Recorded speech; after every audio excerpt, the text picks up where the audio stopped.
In this video, let us look at skeleton of Java program. That is our first Java program. So let me explain you what are the elements of this program, what are the things that you have to write. Then I will go into details of each and everything. So let us look at the program. See, this is the program. And this program is for displaying hello world. Mostly people write hello world program as the first program to understand the skeleton of a program. So the same thing I have done here. Next thing. This program is saved as first.java. The name of the program is first.java. So whatever the editor you are using, you have to give the name. So you can give the name first.java for this first program. Then let us look at the things line by line. The very first thing is import java.lang.star. Actually, lang is a package. This is a package that is a language package. So there are some built-in packages in Java. You have to use them if you want to utilize their features present in that Java. It is just like libraries in C and C++. So you include them and use them. So here we have packages. So you have to import them and use them. So lang is a basic package and that is a mandatory package. Even if you don't import it, automatically it gets imported in our programs. So this first line is for importing a package, just like including a library. So that is optional. So it's better if you have a practice of writing that first line.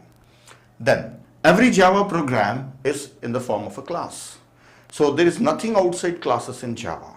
Everything must be inside the class. And for writing the main function also, it must be inside a class. So here class first, and this is the starting and ending point of a class. This class name should be same as file name. Right? It should be same as file name. It can be different also, but later when I explain that time you can see how it can be different. But right now you have to follow this rule that class name should be same as the file name. Then inside this class I have only one function, that is method, and that method name is main. So like in C++ programming, the starting point of a program is main function. So here also it is main method. Here instead of function we call them as methods. So main method, this is main method, and it is void. Return type is void. Then we also have to write public static, then void main, and also we have to write string args. I'll explain these things afterwards. Then inside this system.out.println, this is useful for printing. Whatever you want to display it on the screen, you have to use this one, and inside double quotes you write on whatever the message you want to print on the screen. So that's all. This is the program. This is the first program. Now how to compile and run? So if you are doing it from command prompt, that is one method for compiling and running the program. So from the command prompt you have to call Java compiler. Java C means Java compiler, and you have to give the file name, this file name. So compiler will check the program. If it is error free, then it will generate byte code, and it gives a separate file called as first.class file. It gives first.class file, and that is compiled file, error free file, and it is not machine code, it is just byte code. Now for running the program we have to call JVM by saying just Java. Again on the same prompt, say Java and give the file name. Don't write .class, just give the file name first and it will run the program. As you know, JVM is an interpreter. It will convert that byte code into machine code and it will execute the program. So this is how you can compile and execute the program. Now let us go into little details of this one. See, main method. It should not return anything, so it must be always void. You cannot write int or anything there.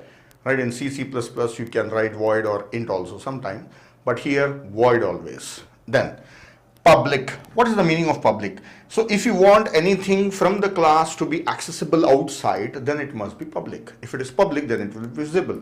You can access it. Why it should be public?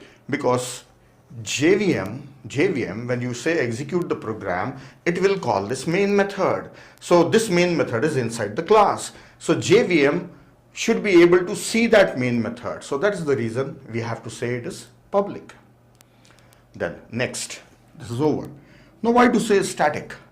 See, if you have the little idea about classes, we cannot use a class unless we have created the object. If you want to use anything from the class without creating an object, then that should be declared as static.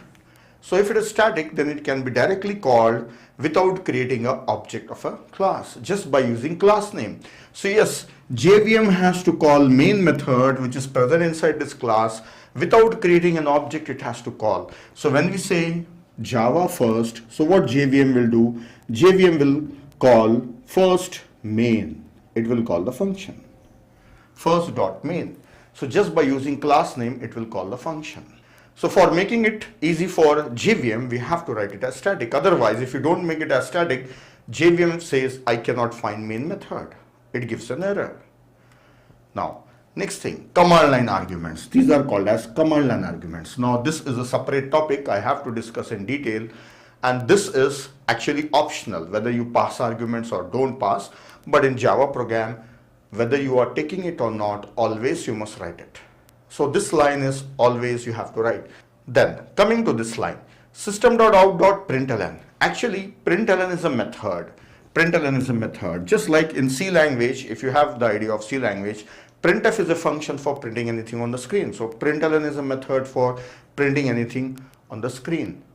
Now, as I said in Java, nothing is outside classes and objects. So this is inside some object called as out, and that is inside a class called system. So this capital letter, starting with capital letter, this is a class, and this is an object inside, and this is a method. So method means it should have the bracket. This is not having bracket, so this is an object. This is having bracket, so this is a method. And this is starting with capital, so this is a class. So if you see this, this is a class, right? String is a class. Main is having bracket, so it's a method. So here, system is a class having an object called out, and it's having a method called println. So we call this method. So always you have to type this much lengthy for printing anything on the screen. So that's all about this Java program. So I will show you the demonstration how to type this and execute it in various IDEs. I will show you this one.